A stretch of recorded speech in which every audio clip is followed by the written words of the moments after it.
chapter that describes the love of God. I believe it's perfectly timed for this hour and this moment for what God is saying and doing. So let's jump into it if we can, Michael. We'll go to 1 Corinthians chapter 13, verse 1. If I speak, we're going to speed through this together. If I speak with the tongues of men and of angels, but do not have love, I've become a noisy gong or a clanging cymbal.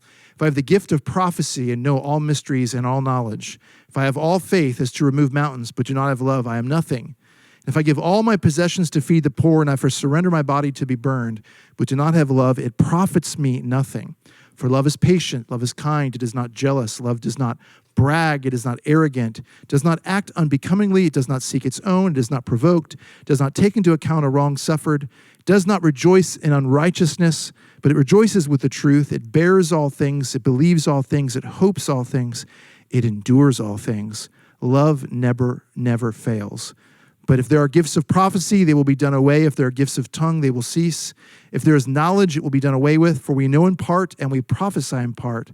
But when the perfect comes, the partial will be done away. When I was a child, I used to speak like a child and think like a child and reason like a child. When I became a man, I did away with childish things. For now we see in a mirror dimly, but then face to face. Now I know in part. Then I will know fully, just as I also have been fully known. But now faith, hope, love abide, these three. But the greatest of these is love. I want you to think about this for a moment. First of all, if you'll help us out there in the comments, we'd like to start off by asking you a question. And I'm going to have Stephen feed me some of those answers as they come up. But we want to ask you a question. They're a little bit delayed, but we'll be able to bring them to you in a moment. So Stephen, pick out some of those great comments for me and let me know.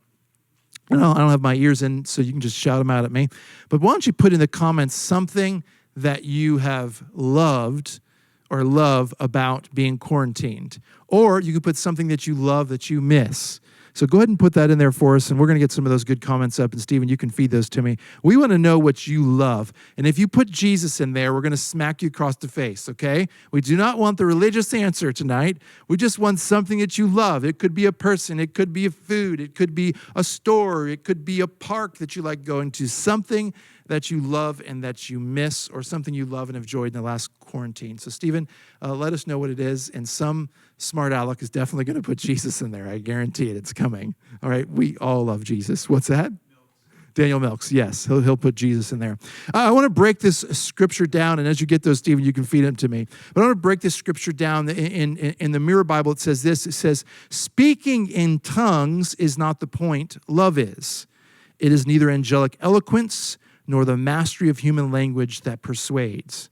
It doesn't matter how poetic, prophetic, or profound I may sound. I like this because many times we judge somebody's spirituality by how poetic, prophetic, or profound they are, the three Ps. Poetic, profound, or prophetic that they are. But if it is not shrouded in love, it is not encased in love, it actually means nothing. My conversation is reduced to the hollow noise of clanging brass cymbals if love's echo is absent. My dad misses Cuban food.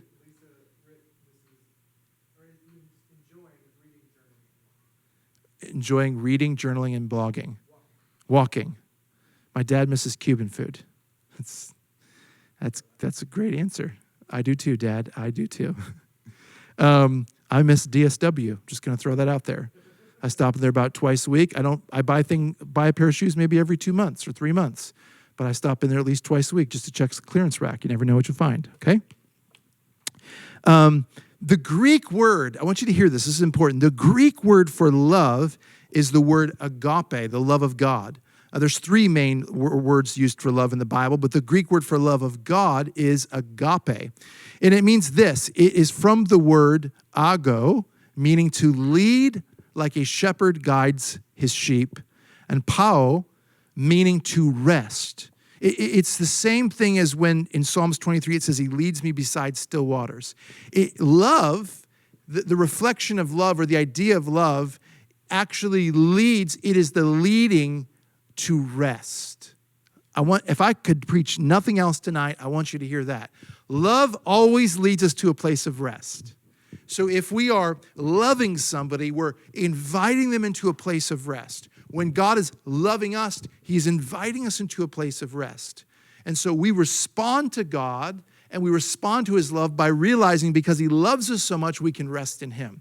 It's why when people give me this whole, I just believe in telling people the truth in love, and I'm looking at the person they just got done talking to, and they look like they're feeling shame, and they're feeling bitter, and they're feeling angry, and they're feeling like they just got verbally slapped around, and you feel great because you think you told them the truth in love, but I hate to break the news to you, but the truth is love, and love always invites people into a place of rest.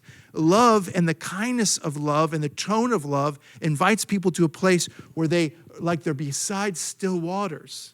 And so if you want to love someone, or if you want to understand the love of God, we need to understand what agape means. And it literally means to lead like a shepherd guides his sheep into a place of rest. That's good preaching tonight, if you'll hear that. Verse 2 says this. It says, I could predict the future in detail, have a word of knowledge for everyone. I could possess amazing faith and prove it by moving mountains. But if it doesn't make me any more important than anyone else. Boy, if that isn't a blow to our religious paradigm and egos, that it actually doesn't make us any more important than anyone else. Why? Because love is who you are. And you are not defined by your gifts or deeds. So you can prophesy, you can move mountains, you can have amazing faith, you can have a word of knowledge for every person that passes on the street, but if you don't have love, then you have nothing. We're actually defined by the love that is inside of us. Show me a person who loves well, and you're going to find a person that a lot of people want to be around. Show me a person that has their head too far in the clouds. Some of y'all thought I was going to say something else. That they can't love somebody because they're too busy tripping over their own ego, their own knowledge, their own, want to be right. We're going to get to that in a moment. Verse 3, you ready for this? If we break down the Greek, you know what verse 3 is saying? In the NASB, it says this, if I give all my possessions to feed the poor, surrender my body to be burned, but do not love, it profits me nothing. In the Greek, it says thus, love is not actually about defending a point of view. Even if I'm prepared to give away everything I have and die a martyr's death, love does not have to prove itself by acts of supreme devotion or self-sacrifice. Love is not about defending a point of view. Now, to hear me say that, there's about 10 people that are watching online right now that are chuckling at the idea that Dan Miner is saying that love is not about defending a point of view. Because defending a point of view, to me, is like a sport. I live to defend a point of view. Oh, let's get into a debate about something. I love to defend a point of view. But if you are too busy defending your point of view, and your ability or your want or desire in a moment to be right, you're probably not loving somebody well. I've been in some arguments with people lately where I felt like I was right. I felt like I was coming from the right place. I felt like they were wrong. But because I was so concerned about proving they were wrong and I was right, they didn't feel loved. And if they don't feel loved, I have nothing. I don't even have what I think I have, which is the golden ticket of I'm right and you're wrong. I have nothing. Nothing. We go on Facebook and we just hammer one another and, this person thinks it's a conspiracy theory. This person thinks we're reckless for not wearing a mask. These people think that, you should be able to go out and do whatever you want, whenever you want, and the government has no right to tell you this. And we just hammer each other and we hammer each other and we hammer each other. And yet, at the end of the day, we can't figure out why we don't feel loved and the people around us don't feel loved because we're too busy defending a point of view to be what God created us to be, because love is our identity. And anything contrary to our identity is sin. Do you hear that? Anything contrary to our identity is sin. And sin is anything that would change your mind about who God is or who he created you to be. So every time we enter into a place, I know Dan said the S word, sin. I get it. I'm trying to get you to understand. Anytime your mind goes to a place where we're not being who God created us to be, and we're not seeing him rightly and how he sees us rightly, we've moved into a place where we would classically say is sin. It's not the this and the that we get all wrapped up in. It's when our minds aren't right. It's when our minds, the idea of repentance is actually to change your mind. It's metanoia. It means a mind change. It means for your mind to be renewed about something. What is God trying to renew my mind and yours about? Maybe it's about our desire to be right or to defend a point of view.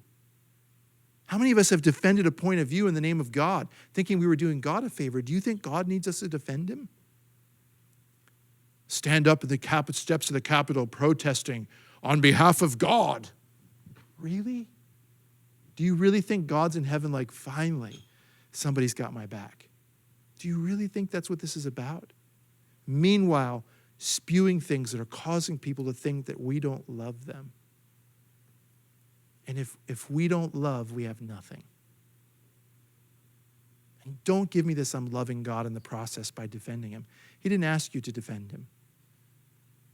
He's more concerned about if we're loving people than he is about defending a point of view, even if we believe that point of view is his. Somebody at home needs to say, ouch. Verse 4. Boys, is this good? Do you approve of this back there? Yeah, at home, do you think they should be approving of it? Share this if you can. Love is large. I'm going to skip ahead to verse 7. This is all good stuff. You can read it. Verse 6, love sees no joy in injustice. Love's delight is in everything that truth celebrates. Wow. Love is a fortress where everyone feels protected rather than exposed.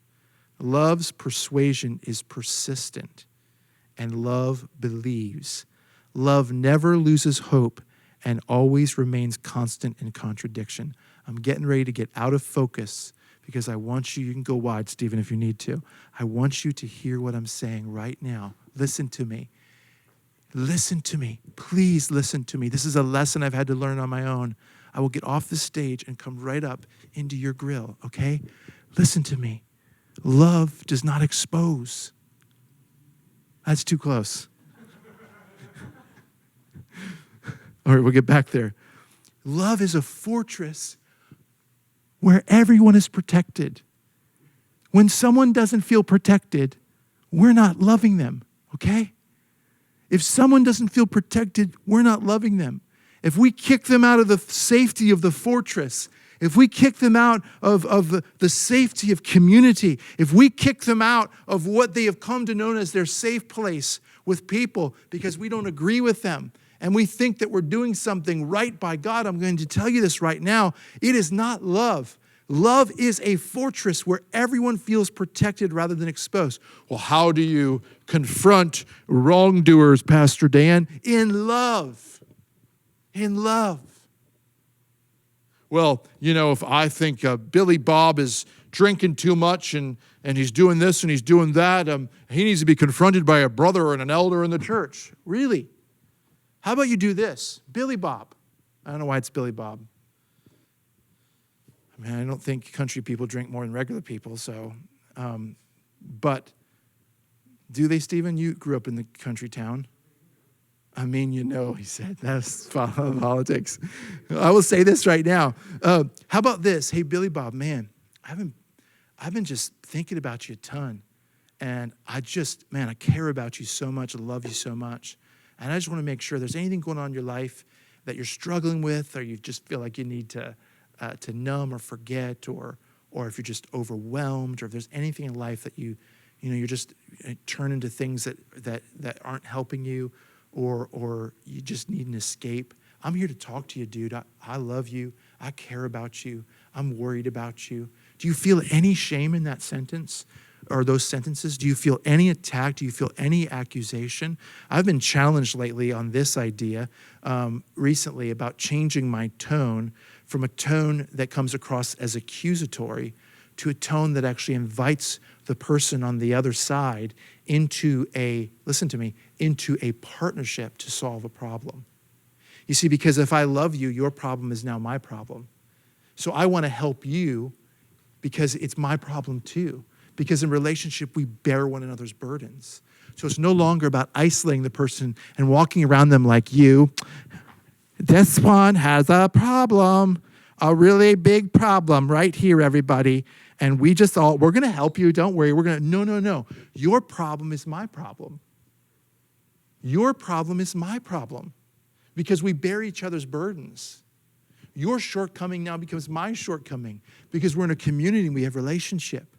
And so because your problem is now my problem, instead of heaping accusation and shame on you, I'm going to ask you to invite me in to help you with whatever issue it is. I want to be invested as much into helping you as most people are invested into telling everybody what their mind is or what they think. Love is a fortress where everyone feels protected rather than exposed. Love persuasion is persistent. Love never loses hope and always remains constant in contradiction. Verse 8 says this, love never loses its altitude. It is a plane, it is an eagle, it is whatever you want to think about, soaring high, high, high, and it never loses its altitude. Love will keep you above the fray. Love will keep you above the nonsense. Love will keep you above, cheap shots. I will tell you this. I've had some cheap shots this week. That's all I'm going to say, thrown at me. And love will allow you to elevate above it. Love for the person who did it, the people who did it, whatever it may be, will allow you to elevate yourself above it. Love always keeps and takes the high road. I know there's a political party, and we don't get into politics here, who said when they go low, we go high. And I think really nowadays everybody's going low. I think they're in a competition at Washington, D.C. to see who can go the lowest. It's like the limbo. It's like the political limbo in Washington, D.C. But I really believe in the body of Christ that we are called in love to never go low. Even when people go low, we must take the high road. Not the nose up in the air. I'm talking about the high road, the ways of a gentleman or a lady, the ways of an honorable human being, a person who is respected and respectful, where we really show honor even to those who persecute us, even to those who spite us, even to those who threaten us. I really believe that's what God's calling us to do. Love never loses its altitude. It says this, prophecies will cease, tongues will pause, but the quest for knowledge will be inappropriate. What we perceive in prophetic glimpses is now completed or concluded in the completeness of his love. I'm going to read verse 13 and wrap up tonight. Now persuasion and every pleasurable expectation is completed in agape.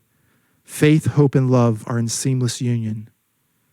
Faith, hope, and love are in seamless union. The greatest of these is love. The greatest attribute, the greatest thing, the greatest part of your heart and life that you can express to the world is love. And it is who we are. It is who we've been created to be. It is the identity living on the inside of you and I. We bear one another's burdens. We never, ever, ever push somebody outside of the fortress of love. Love always believes the best. Love invites people into a solution. Love is constant. It is a place of rest. Love is who you are. We are not defined by our gifts or our deeds. We are defined by the identity of who God created us to be, and that is his love. Today I ask you to do one thing. Just evaluate today. Maybe somebody has given you a reason not to love them. Maybe somebody has, you see an opportunity to love somebody well. Maybe today you need to redefine what God's love looks like for you. It isn't hardship. It isn't pain. It isn't sorrow. It isn't affliction. His love is inviting you into a place of rest. And if you are feeling restless and you're feeling chaotic, you're feeling unstable, if you're feeling insecure, the love of God is inviting you into a place of rest. His love is agape. It is leading us beside still waters to a place where the abundance of heaven is waiting for us to rest in. So let's kick aside all these other fake definitions that we have throughout the world and in Christianity and realize that an invitation to love looks like an invitation to rest, an invitation to protection and security, an invitation to throwing away our desire to be right and to get our point of view across. That's what love looks like. I still don't know the title of this message. I'm going to ask the guys right now, what is the title of this message? No, did you already put a title up? Right now it's literally something about love. You put something about love? They asked me in the beginning of my message what the title of my message was, and I said, I don't know, it's just something about love. So he put something about love. Just leave it something about love. I think it's good. Or put something about Michael. We love you. Share this. Thank you. If you want to give the description or the links there in the bio, we're going to leave up the information for a couple more minutes. If you have listen to me, if you have any prayer requests tonight, we have a moderator online waiting to pray with you. They will pray with you right there in the comments. And so if you have any prayer requests, we're going to leave this feed up for another 5, 10 minutes, maybe 5, 7 minutes. Go ahead and put your prayer request there. They'll make sure that they get it to me, and they'll pray for you right now, and we'll also pray for you as a pastoral staff and team. God bless you. We will see you throughout the week for Harvest Dailies, and I did one today with Aaron Miller. Oh, and Sunday at 10 a.m., we're moving it to 10 a.m. Our Sunday service will be 10 a.m. this week. We will have David Wagner live with us, who is one of the greatest prophetic voices you will ever hear in your life and a great friend of this house. Do not miss it. Mark your calendars. We will see you then. God bless.